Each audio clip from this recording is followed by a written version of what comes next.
What is going on, FPL managers? Welcome back. It is FPL, a new season, and Gianni and I are back to talk and discuss the top FPL point scorers in 2022/2023. It's good to be back, Gianni. How are you? I'm very well, thank you, mate. Having a lovely summer. How are you? I mean, this is your first video back, isn't it? I've made a couple. I was on a Scout Q&A with Sam not long ago, but this is your first of the season, and you're now a married man. So congratulations from me and everyone watching, I'm sure. Thank you, and likewise, congrats to you. You became a dad over the break, so it's been a pretty eventful time for both of us. But the lure of FPL is too strong. We're back and to discussing the most important things in a. Hopefully our wives aren't watching this. Yeah, no, mine definitely won't be. I can guarantee that. I don't think she's ever watched any of my Scout streams. And I've probably done hundreds in the last couple of years. Doubt the commitment there. Unbelievable. Yeah. But anyway, we've got lots to discuss. We're going to talk about the best players in the game. We're going to have a look at the members area from Scout and see what the predictions are for the upcoming season. There might be some shocks there, some discussions to be had, because do we really think Salah's going to be the best player this year again? Are there any new rivals for his kingship? Gianni, we're going to be talking about this for the video. It's going to be a fairly short one, guys, only about 20 minutes. So I'm going to cram all of the content into. But yes, if you're watching and you're liking the stuff that Scout are doing with all of the new fancy graphics, please make sure to like the video and press that subscribe button if you're new around here. But without further ado, let's get into the crux of the video. And yes, we've got this table here from the members area. Top 20 predicted point scorers this season. And Salah is coming out top with 248 points predicted. Gianni, I want your thoughts on this. Do you think that Salah's going to be top scorer this year? Yeah, I do. I think Haaland will run in very, very close. I don't know, off the top of my head, has Salah been top point scorer the last, 3 in the last 4 seasons or something like that? Or maybe 4 in 4, I don't know. But he tends to do it. Also, this is a season where he's had a summer off, tick. He hasn't got a World Cup, tick. And he's arguably, like, we've seen peak levels from him last year. The start of last season, I think that's as good as we've ever seen Mo Salah. I expect him again the same start of this season, even without Mane. The assist threat came into play last year more than ever before. He was always a brilliant goal scorer, but didn't get too many assists. Well, start of last season, he was getting loads of both. I love this chart, Ted. Like, I was just speaking to you off air. Like, I have made it my... we make New Year's resolutions. My new season resolution is to spend more time in the Scout members area. And guys, if you're not already in the Scout members area because you're not a member, I can't believe how affordable it is to join. Like, it's considerably less than a lot of people's patrons, and the amount of data you get for this sort of stuff is crazy. So if you're not already a member, I'm sure you are if you're watching this, most probably are. But if you're not, get on it. Absolutely well said. I've lived my life in the members area for the last 4 or 5 years. So it is incredibly good value for, a couple of quid. It's not a couple of quid. It's like 20, 25 quid for the season. It's well worth the money. A couple of quid a month, though. Like, there's people that pay £10 a month on Patreon for stuff. And I bet they don't get as much as what Scout gives them. So, yeah, unbelievable. So, this chart, as has designed a new template with all of the tables where it looks really, really good, really, really fresh. So, yeah, like the aesthetics this season. But yeah, back to the numbers. I like your points about Salah, but do you not think that there's a kind of change in the status quo between Liverpool and City at the moment? I think the loss of Mane is huge. I think, Diaz can fill in there on left wing, but he kind of doesn't have that je ne sais quoi that Mane has, like that immense raw ability to get past players. Diaz, don't get me wrong, he's an absolutely sensational player. But do you think that Liverpool have improved their squad depth from last year as opposed to City, who have arguably, signed a world-class striker in Haaland? Do you think City are going to score even more goals? Do you think Liverpool are going to score fewer goals? Because that's kind of what I'm thinking. Yeah, I think City will continue to be the league's top goal scorers, but they always have been, even without Haaland. what we've always seen at City is a huge spread of points. It's always been frustrating because we've never known if we should be getting on a Bernardo or a Foden or a KDB or a Grealish. Well, now we've finally got it. We can all just go to the guy that we think is going to score the goals for City, and that's Haaland. So less of a spread of points will score the most goals. I don't think we'll see a dip from Liverpool. I think they'll run City close, but they'll be the second best team. And sure, Mane's absence is big, but I actually think with the signing of Diaz, I think Diaz does have that je ne sais quoi, but we only saw a few months of him last year and we saw glimpses. I think this will be a big season for Diaz, and I think he can definitely fill that void. Darwin, I think the jury's out, but arguably they've made their squad richer by signing Diaz and Darwin. If we look at if we go from last January, would you rather Diaz and Darwin or Mane? Like, they had Mane, they've now got these two. There's not much between it. But it's interesting. It's really interesting because, we've got at the start of the season, we always go, right, don't pick players from foreign leagues that have no experience of the Premier League. And I think maybe the exception here is Haaland, because he is just that good. A 6.5, sorry, 6.5, I wish. 6'5", 6'5", just, monster, really, really rapid, and can just score goals at will. I think he will fit in very well in that City squad. Interesting to hear Tom Freeman talk about how he was channeling Vardy, looking at some of his videos and stuff like that, and it could happen. I don't think City particularly play the same way as Leicester, as deep. The only time that Haaland is going to be on the shoulder of the last man, like looking to run in behind, is when City have the ball at the back with Ederson passing it around the defenders. But arguably, City have the ball in their opponent's half more often than any other team. So I'm not sure really that's going to be too much of a thing. But it's nice to see that De Bruyne and Mahrez had that relationship with Vardy, could be those enablers for Haaland, as well as the wealth of other enablers in that squad. But back to Darwin, I really think he's going to struggle to adapt to the Premier League this year. I think he's going to be a slow starter. Absolutely. I can't believe there's people thinking about putting him in their teams. Like, this guy's going to need a lot of time. Again, like with City, and Haaland will need some time too. He'll be in from the off, but Darwin won't be. Depending on Jota's fitness, maybe he will. But I expect if all are fit, Jota would start the season as the 9. And if not, Bobby Firmino's still there. So even if Jota's out, Firmino could come in. I think Darwin will need a little bit of time. He's very raw, and I think Benfica were laughing all the way to the bank with that. I think he's worth good money, but I don't think they expected to ever get quite as much as they got for him. So that's going to be an interesting watch for sure. But Diaz, he did come in and hit the ground running. We're often cautious about new players from new leagues. I ended the season with Diaz last year in FPL. He did really well for me. I wasn't hesitant because I'd seen how good he was, and he's the very rare example of a player coming in and hitting the ground running, especially in the attacking roles. I think, the only other player that I've really thought of, I can remember in recent Premier League history to do that, is Bruno Fernandes. And it shows what an amazing raw talent player that this guy is. And I think Diaz probably demonstrates the same attributes. So I think that's why he's a popular choice at the start of this season, certainly in a lot of bus teams. And that leads us on, because we've got these, high predicted point scorers here. I think the most popular picks at the moment are Salah and Haaland. A lot of people can't fit Son, De Bruyne or Kane in their team without having 3 premiums and really reducing the rest of their squad depth. But what's really interesting here is that Alexander-Arnold is predicted, 5th among all players. And I'm guessing, because I think it's 2.6 goals, 12.6 assists, lots of clean sheets, that manifests into 192 FPL points. That's more than Harry Kane. Do we think that that's actually viable? I mean, you said earlier before the stream started that he beat Kane this year anyway, but I think Kane had an injury, didn't he, at some point?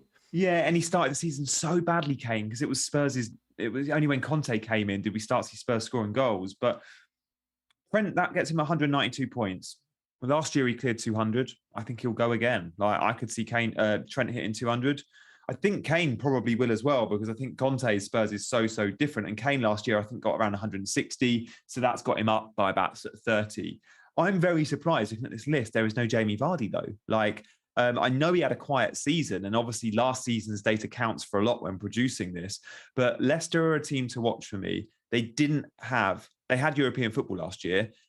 Vardy can't play twice a week every week. Well, this week he doesn't need to. This year he doesn't need to. Sure, there'll be some midweek domestic cups and some midweek Premier League, but he'll be rested in the domestic cups when he can be, and he'll be fresh most Saturdays when they play. And I think Vardy could be really dangerous. And start the season with Vardy actually allows that freemium. For those that are looking between 2 and 3 premiums and think 3 premiums is too difficult, if Vardy is one of those premiums, because he's a couple of million less than the others, it's actually doable. I'm not saying I'm doing it, but it's something I have looked at. He's 9.5, isn't he, Vardy? Which Yeah. I So, think, I think 2 million less than Kane, for example. If Kane would be premium number 3, you can't squeeze him in. You probably can squeeze Vardy in. Yeah, no, absolutely. I partly think that the forwards get a really negative attention with the predicted points because of that whole point less per goal. Yeah. And the bonus points don't necessarily flock to those players. They need to score 2 in a game in order to get in the bonus points. So I think when we're looking at predictions, the forwards get a very negative press and the defenders get an absolute massive boost. The attacking ones especially. Exactly. And the ones here, we've got Alexander-Arnold, we've got James, we've got Cancelo, we've got Robertson, we've got Chilwell down the bottom there. The top 5 predicted points. Their value, you look at the value on the right-hand side of this table. Oh, yeah. The value shoots up for these players. We're paying far, far less for these guys, and they're still predicted to score, way, way more than some of their midfield or forward counterparts. So I'm guessing, Gianni, that this is why we're all going big at the back at the start of this season. But is it really different to any other season? I don't know. Last year, hindsight is a wonderful thing. Looking at what happened last year, we all should have gone big at the back last season too, and we didn't. More often than not, most managers watching this, let us know in the chat. I mean, there's 263 of you watching. How many of you started the season with a back 4 or 5 last year? I've always started 3-4-3 or 3-5-2. This year, almost certainly, I'm starting with either a back 4. No, I 100% am starting with a back 4 or a back 5. I don't know which one it will be, but I will be invested heavier in the back line than ever before simply because of value. Yeah. I think it's mainly because of some of the price points we're experiencing with some of these players. And FPL have kind of cleverly priced them at all around 8 million, which is interesting because it makes us pick between some of these players. So it might be a good time to talk about those guys. Jesus seems to be an incredibly popular pick at 8 million forward, but then we've got Mason Mount, a midfielder, who's expected to score higher than maybe Kulusevski, Mahrez, Diaz, Saka, which is kind of interesting. So as a Chelsea fan, Gianni, do you see Mason Mount getting a boost this year? I think he'll be as consistent as he was last year. Like, we forget, he wasn't in many of our teams last year for long periods, but he was actually scored really well. I think he got double digits for goals and assists, like a lot of attacking returns. He'll be as good. There has been talk of him playing a little bit deeper. Like, we could see him in the midfield 3, and he did in the second half against Club America. He did drop into a midfield 3. Which arguably is his best role. It's hard to know with Mount because he's been played in so many positions because managers just love him. Doesn't matter if it's Frank Lampard, Tuchel or Gareth Southgate. He's in every 11 of every team he plays in. He's usually one of the first names on the team sheet. England, same again, where he has to play as a wide forward for England in a front 3.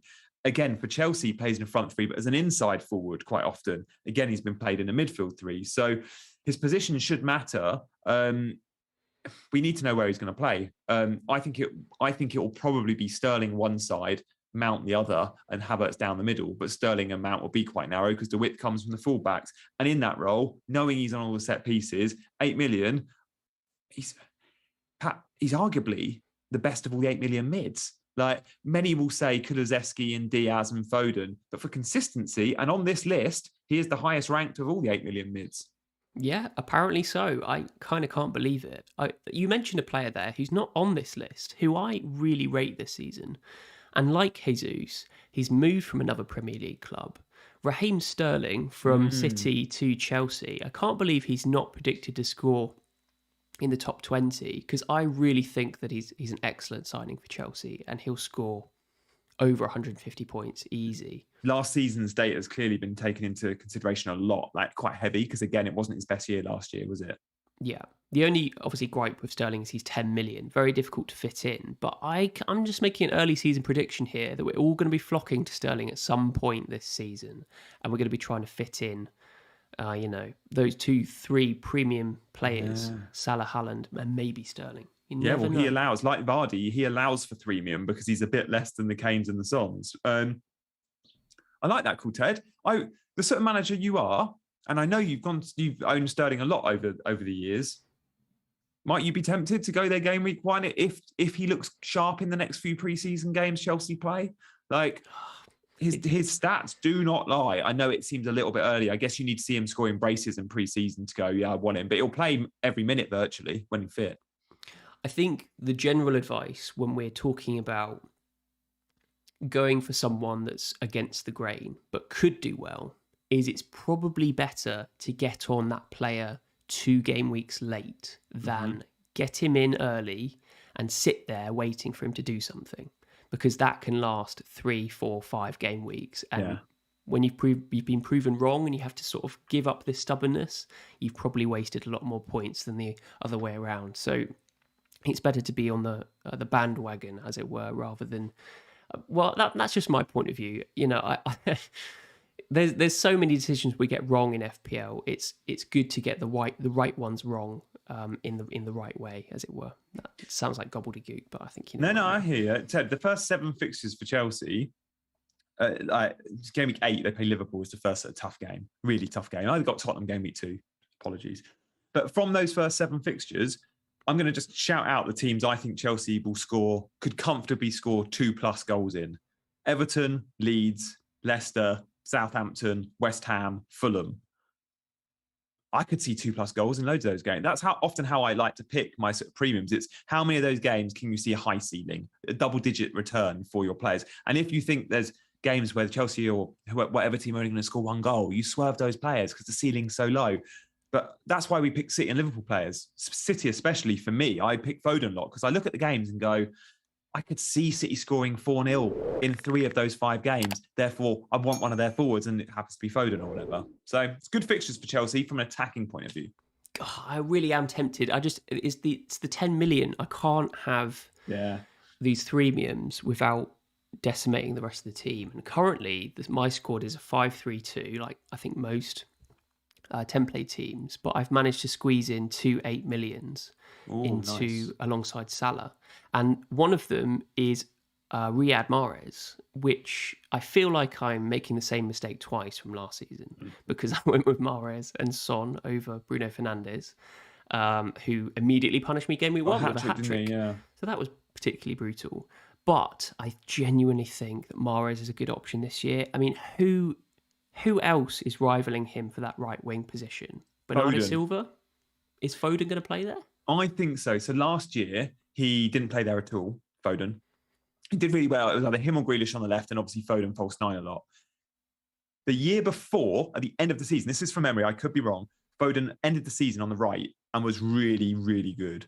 That was the year they got to the Champions League final, blah, blah, blah. I think Foden will become competition for Grealish on the left and competition with Mahrez on the right. I think Foden, between Grealish, Mahrez, and Foden gets more minutes than the other 2. He'll either be starting on the left or starting on the right, and the other one slots in. But you're right. Like, you look at it and go, there's no Sterling, there's no Jesus. So Mahrez has less competition, and he still does. But Foden's getting in that 11, and he ain't getting in the 11 as the number 9 anymore. Yeah, so, I mean, he's very versatile, so he could slot into that. Yeah, the midfield 3 as well. Really interesting. I don't know whether I'm going to risk it, but I quite like it at the moment. But I think it's really useful to have that 8 million price point anyway, because there seems to be a wealth of options that you can move to if one of them goes wrong. But yes, I mean, let's continue down the list. We've got Mason Mount we talked about. Kulusevski I want to chat about, because obviously Spurs have signed Richarlison. And I kind of personally think it's a bit of a strange signing, because Richarlison's only really played left wing in the front 2 or as a number 9.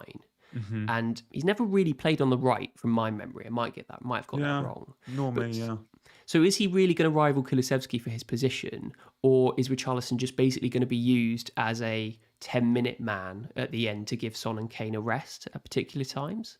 Yeah, like Conte's got this thing where he's actually going to be able to rotate for a bit now, which you need because they've got Champions League football. Like Spurs will never have had so many important fixtures. Like they'll be going for top four again, maybe going for the title. Like they're not going to win the title, but many will say they can compete. And they've got Champions League and they've got a thin squad. Like they don't have a backup number 9. They don't have when Son or Kane are injured, no one even half their level can come in and do a job. Well, now they've got someone that can cover all 3 positions. Richarlison can cover Kane, can cover Son, and can cover Kulusevski, which means he'll probably start 2, 3 in every 5 games because there's going to be so much rotation. Now, from the start of the season, I think he'll probably not start the first 3 games, but we'll start to see it more and more. So I think it's a good Conte signing because of his flexibility, can play all those roles.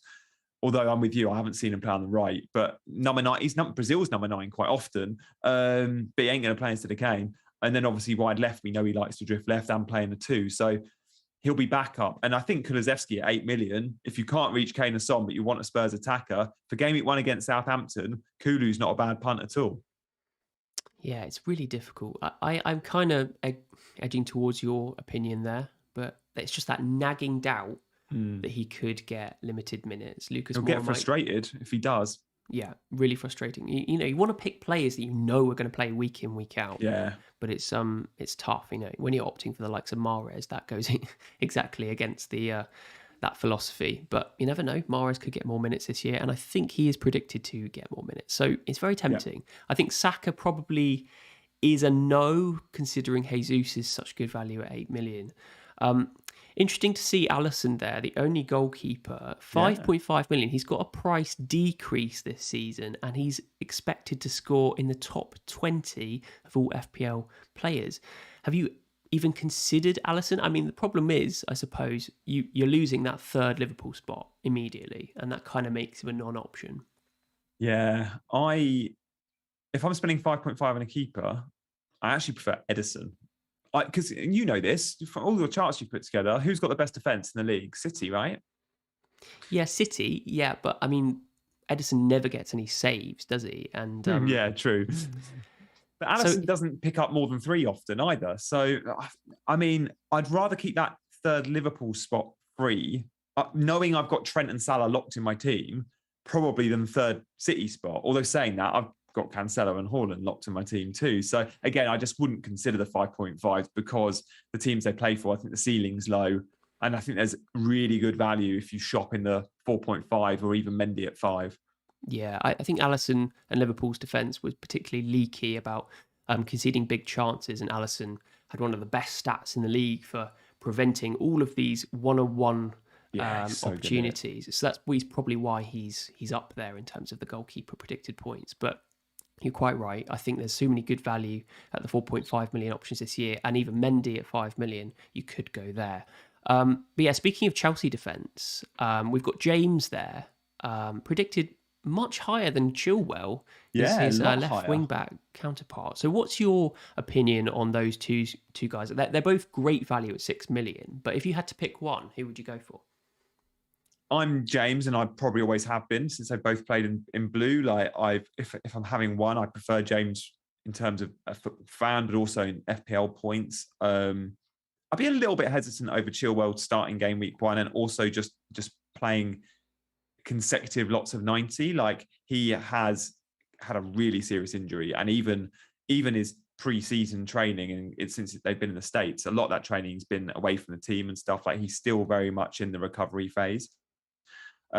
So whilst I really want both, I'm probably just going to start the season with James. I might start the season with Chilwell as well if there's signs that he's played a 90, say in a pre-season friendly a week before, and he looked good off it, and the positive comments from Tuchel came in. But I'd be a little hesitant because of his injury from last season. But at 6 million, I think they've both been arguably, I don't want to say underpriced because I like that FPL have done this, but they're bargains. If they're fit and firing, no 2 defenders in the league arguably are as attacking and get forward as much as those 2. They are wide forwards in the Tuchel front 5, back 5 system. And there's so many bargains in defence. It's just which ones do you pick? unbelievably difficult.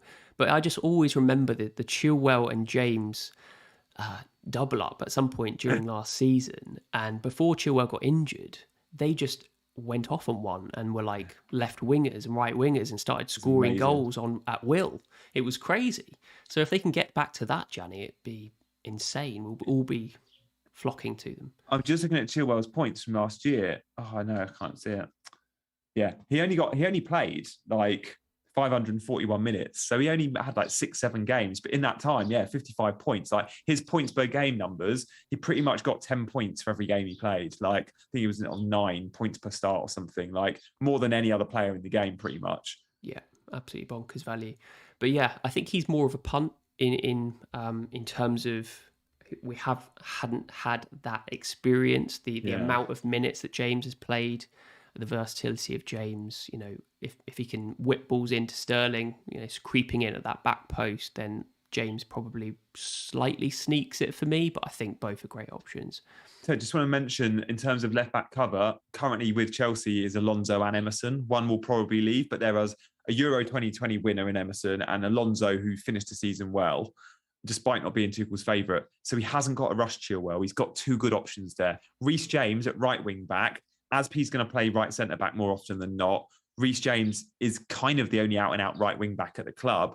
Hudson-Odoi can play there. Kennedy played there against Club America, but Reece is like he's fit and he's ready. He will be way more guaranteed in terms of starts early on.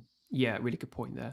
Squad depth and rotation risk is definitely a poignant subject. So definitely worth investigating that if you're looking at a particular player. The guy that I'm looking at, Doherty from Spurs. We remember how good he was. He's only 5 million. A lot of people focusing on Perisic at 5.5. Does Doherty provide a little bit more value? He's in my team at the moment. Is he? Same. Yeah. Interesting. I've got both the Spurs lads in. Ooh. Yeah, Doherty and Perisic. I think they're both exceptional value. I just need to know that. I need to know Perisic is fit, so he'll probably end up coming out. But Doherty, he can play right or left, end the season well, and 5 million. Yeah, I mean, hopefully he stays fit and stuff. But this is exactly the same point you were making about squad depth. Who is rivaling Doherty for that position at right wing back? Whereas you've got Sessegnon, you've got Reguilon, and you've got even Lucas Moura, who Conte's been saying, can play wing back at some point. Who knows whether that's going to happen? Yeah. But Perisic certainly has some, challenge for that position, and he might not get all of the games. I think he will be first choice, but I'm with you on that. And on right wing back, they've signed Jed Spence, which is great, but he ain't going to start the season. Like this guy.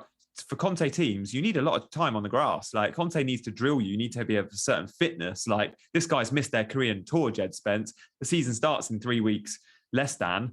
He's not starting game week 1. He's not ready. He'll need a few weeks to bed in. Do you think he can play right wing back? Because he's in the past played right mid, from my perspective, limited perspective. So I think at Forest he was wing back because they played a back 5. So it's tailor-made for him, if you like. But again, Conte's wing-backs are often very different to wing-backs at other clubs. It's a front 5, back 5 system, same as Tuchel.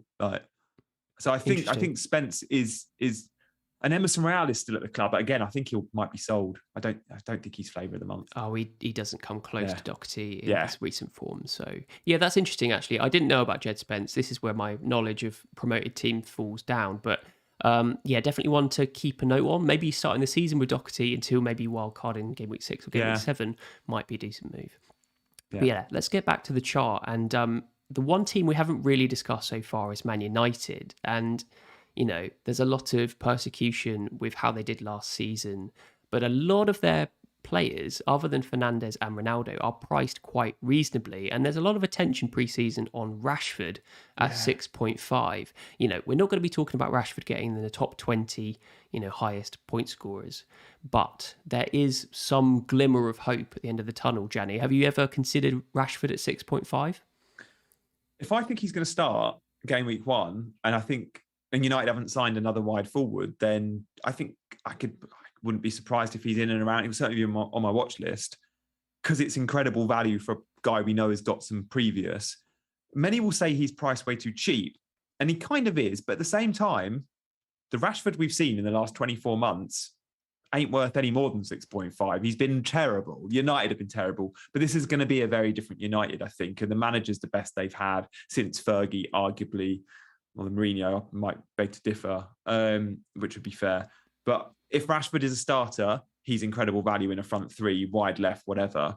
But I don't think he will be if they sign someone. And they've been linked with Anthony, who's a winger from Ajax, who Ten Hag obviously really wants. And if they sign him, it'll be him one side, Sancho the other, and then Rashford's nowhere near. But again, who's going to be the number 9? Martial's been playing their pre-season, but maybe Rashford gets to go there too. So out of all the United assets, him and Sancho are the two I'm kind of watching closely. But I'm not sold. I need to see this manager more, and I need to see him then play Premier League football more. Yeah, 100%. I think they would describe it in NFL fantasy as a sleeper pick. I think Rashford has hit bottom in terms of expectation, and all he can do is exceed that expectation this year. And at 6.5, he tremendous value if he starts getting on the score sheet now and then. So, when you compare via the likes of Ward-Prowse, who's also 6.5 million, Martinelli at 6, who could be a bargain, but we don't know whether he's assured of minutes, and then down to Neto at 5.5, massive divide in the community about whether he's good value or not. Rashford could be a decent pick, just $1 million more than Neto, and from a top 6 historical FPL side. So one to keep an eye on. But Fernandes and Ronaldo, I think, are just a little bit too expensive to go for, certainly early season, with the wealth of other options here. So let's finish the video, Gianni, by I want your top 3 FPL point scorers this year. You said Salah's going to come out top for you. Yeah. But who are the next 2? I think Haaland. And then I'm torn for number 3 of either Kane.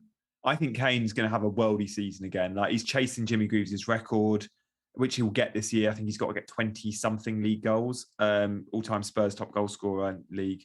So it'll be Salah, Haaland, and then Kane or KDB, because I just think KDB assist threat to Haaland, knowing they've got this incredible goal scorer now. I think KDB assists are just going to shoot up because him and Haaland will link so well. But I'm going to go Kane because I think Conte's attack deserves that level of respect that I've gone for the 3 best attacking teams in the league and their best attacking player. Liverpool, City and Spurs. From a Chelsea fan, that's tough to say, but they're the premiums. They're the standouts. Yeah, KDB, someone we haven't really mentioned so far, but yes, he definitely could enhance that assist potential over the course of the season with a recognised striker, and Haaland will definitely get amongst the goals. So yeah, De Bruyne could be one we're sleeping on. 12 million is quite a lot to pay just from the initial outset, but we could end up shifting when City get a period of good fixtures and Salah maybe doesn't. So yeah, an interesting one to hit and shift on. But yeah, I like those picks. I think it would be very close between Kane and Son. I think Son definitely gets rewarded just because of those midfielder goal extra points and the clean sheet points as well. Maybe that's enough to just pip Kane to the post, but both players definitely vying for it. I actually controversially think Haaland will be highest scorer this season. Nice.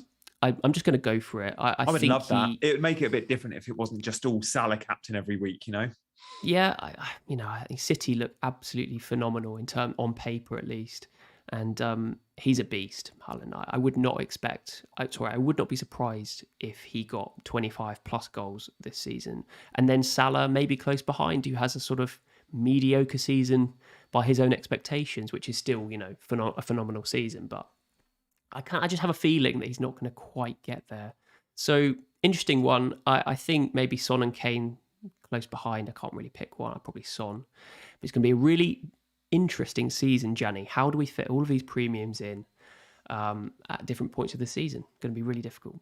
There's more good premiums that we want, arguably, than ever before, because we're not even looking at the Vardys and the KDBs of this world and Sterlings, and arguably we should be. So yeah, tough year to be planning. And many will say it's easy because the prices were generous, but you get on the wrong premium and you stay loyal to that premium for too long and it will cost you.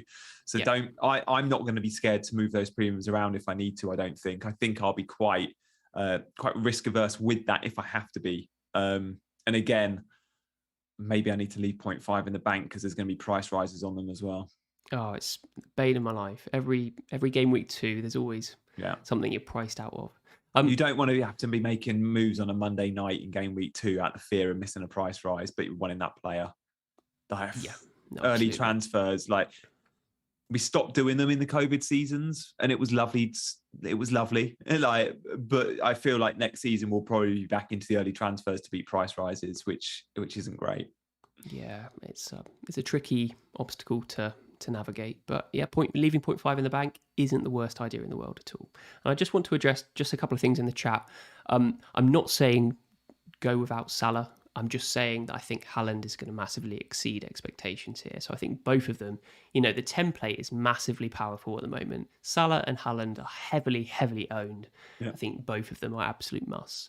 And someone was asking me who I support. I'm a Liverpool fan, which is probably why I'm being a little bit harsh on Salah. It is. But at the same time, your point on that and the loss of Mane is incredibly welcome and worth acknowledging. It could happen. It could not make a blind bit of difference, and the signings could, be absolutely fine. But I think it's definitely a poignant approach to say they're probably not going to score that much compared to last year. Maybe 5 to 10 goals fewer. That's probably what I would anticipate. And likewise, contrast-wise, City to score maybe 5 to 10 goals more, which is remarkable considering they score close to 100 goals a season. Yeah. So watch this space. I appreciate your view there, and likewise, I think the Mane thing, like as a non-Liverpool fan, it's very easy for me to say, as I did earlier this stream, that Diaz and Darwin with the extra strength maybe can counter that loss of Mane. But from someone like you that supports Mane week in, week out, and has done for a long time, you probably appreciate his values more than I do. Like many Liverpool fans will tell you, as important to that team as Salah, pretty much. And I probably don't fully appreciate that as a non-Liverpool fan. Just the fact that Mane is so good at shifting the ball, that acceleration creates so many opportunities, and his assist potential, particularly to Salah, is definitely undervalued, and I think we're going to miss that this year. So, yeah, from my perspective, I'm a little bit glum, but hopefully Luis Diaz steps up to the plate, and hopefully Nunez does exactly the same. We've got strength in depth with Jota and even Firmino. I think Firmino's still there. Yeah. So we'll see what happens. But yeah, it's been a good discussion, Gianni. We'll leave it there, mate. We didn't want it to be too long. We've definitely run over what the expectation was. But it's been a good. Comprehensive discussion anyway. So thank you very much for joining, and hopefully we'll get another video in before the start of the season. Best of luck to you, and look forward to hearing more about your drafts. Thanks, mate. Okay, all the best, guys. See you later.